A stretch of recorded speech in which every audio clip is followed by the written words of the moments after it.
గౌరవనీయ హరిచంద్ర గారికి మరియు వేదికపై ఉన్న కొత్త ప్రభాకర్ గారికి, దేశపతి సింహ గారికి మరియు మా ఆత్మీయులు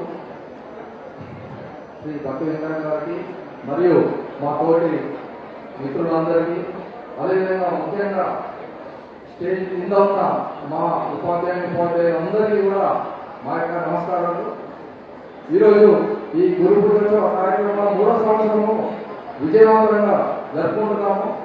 ఈ కార్యక్రమాన్ని చేసిన మీ అందరికీ మా యొక్క కృతజ్ఞతలు. స్కూల్ మేనేజ్మెంట్ అంటే ఎవరో కాదు, స్కూల్ మేనేజ్మెంట్ ఉండాలంటే ఉపాధ్యాయులు ఉన్నట్లయితేనే మేనేజ్మెంట్ ఉంటున్న విషయాన్ని మీ అందరికీ చాలాసార్లు చెప్పడం జరిగింది. అదేవిధంగా ఈ యొక్క కార్యక్రమాలను మనం విజయవంతంగా విజయవంతంగా చేసుకోవడానికి ముఖ్య సహకారం అందిస్తున్న శ్రీ హరిచంద్ర గారికి ఈ సందర్భంగా నేను కృతజ్ఞత తెలియజేస్తున్నాను. అదేవిధంగా మనము ఎన్నడూ ఏమడిగినా కాదనుకుంటా ప్రభుత్వం ఉన్నా లేకున్నా మేము ఎన్నడూ నోటేసి అన్న మాకు ఇది కావాలి, సార్ మాకు ఇది కావాలి అంటే ఎప్పుడైనా సరే అనునిత్య మాకు ఎన్నట్టు ఉంటూ మమ్మల్ని ప్రోత్సహిస్తున్నందుకు మీకు మా ధన్యవాదాలు సార్.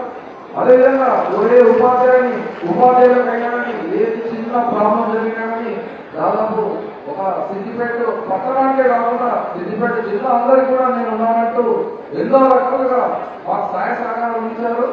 సార్ ఆరోగ్య మంత్రిగా ఉన్నప్పుడు ప్రతి టీచర్ బాగుండగా సినిమా ఒకసారి రా అని చెప్పి పిలిచి మరి ప్రతి ఒక్కరికి హెల్త్ టెస్ట్ చేయించడం జరిగింది. ఈ విషయం ఎంతో తెలుసు కదా, జరగదు కదా.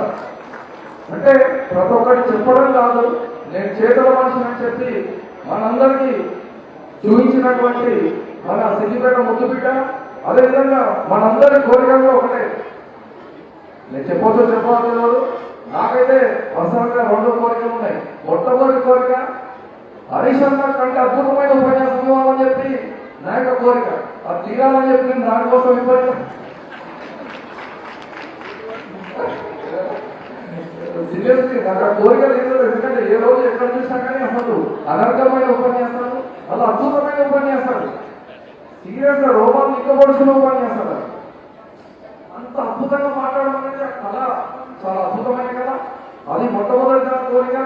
2వ కోరిక మీ అందరూ తెలుసు, మీ అందరూ మనసులో ఉంది. సిద్దిపేటకు ఏ విధంగా అయితే సేవ అందించారో వాళ్ళు తెలంగాణ మొత్తానికి కూడా ముఖ్యమంత్రి వాళ్ళు సేవ అందించారని చెప్పి ఈ సందర్భంగా వాళ్ళందరూ కోరుకుంటున్నామని చెప్పి వాళ్ళు తెలియజేస్తూ, సార్ మీరు ఎప్పటికైనా కాదు త్వరలోనే తెలంగాణ ముఖ్యమంత్రి కావాలని చెప్పి సందర్భంగా మా కోరికలు తీసుకోవాలని